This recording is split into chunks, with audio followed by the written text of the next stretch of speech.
Les Hautes-Alpes. Les Hautes-Alpes sont un département de l'État indépendant du Dauphiné, récemment libéré, qui regorge de coins paumés, de petits bleds aux noms imprononçables, et divers trous du cul du monde. Heureusement qu'il y a des montagnes. Sinon on aurait dû supprimer le mot Alpes du nom du département pour que les peuples des vallées avoisinantes viennent déguisés en esquimaux colorés, pratiquer le ski en famille, car dans ces altitudes, au moins, il fait soleil. L'origine du nom reste incertaine. Mais par comparaison aux vastes Alpes, aussi appelées Alpes de Haute-Provence, on peut deviner les intentions des élus de l'époque.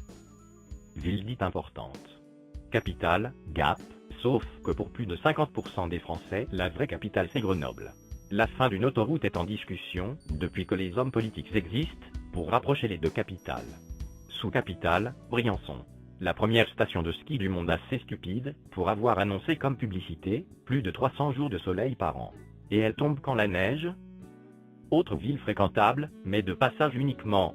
Embrun et sa grosse mare de Serponçon, dont on mesure le taux de remplissage au nombre de piliers dans l'eau du pont de sa ville.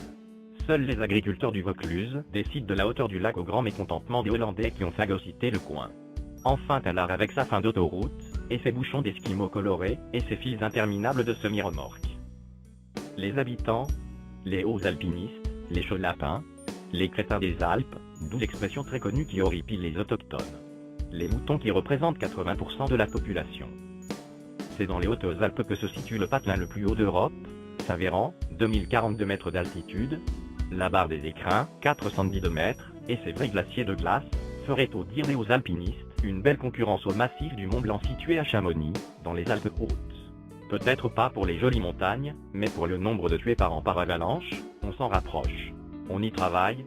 La Grave, station pseudo-secrète des skieurs freeride grenoblois et des étrangers qui trouvent qu'il Y4 de mont sur les pistes de Chamonix, possède des pistes de ski qui culminent à 3650 mètres, un record en France. On peut en profiter quand le téléphérique multicolore vintage n'est pas en panne, ou si on n'est pas tombé d'une falaise lors de la descente à ski précédente. Quelques stations de ski remplies de bruyants marseillais. Briançon et Serre Chevalier, le ski au soleil et la neige. Oui, on a compris, elles font trop vite. Montgenèvre, attention, vous pouvez passer accidentellement en Italie quand il y a du brouillard. La Grave, attention, vous pouvez passer accidentellement dans une crevasse ou dans une falaise quand il y a du brouillard. Puis Saint-Vincent, tu skis là-bas quand il y a trop de vent ailleurs. Vars et Risoul, attention au radar pour les skieurs de vitesse. Les Orques, vus d'en bas, ça a l'air toujours blanc, alors que tous les HLM sont noirs. Super dévolue, la très vieille, mais belle station de Sarcelles-sur-Neige, avec son gigantesque bloc de béton central, son téléphérique privé dernier cri depuis l'accident, plein de scientifiques amnésiques qui n'ont pas le vertige. Orsières, le ski au soleil et dans la soupe, ne met ici également le potage. Le Queyras, le ski pas cher dans un coin reculé, séparé de la civilisation par une longue route tortueuse, des gars sur les pistes. Là au moins t'es sûr de rentrer dans personne. Quelques points paumés. Le Queyras, si vous ne voulez pas passer pour un Marseillais, prononcez Queyras.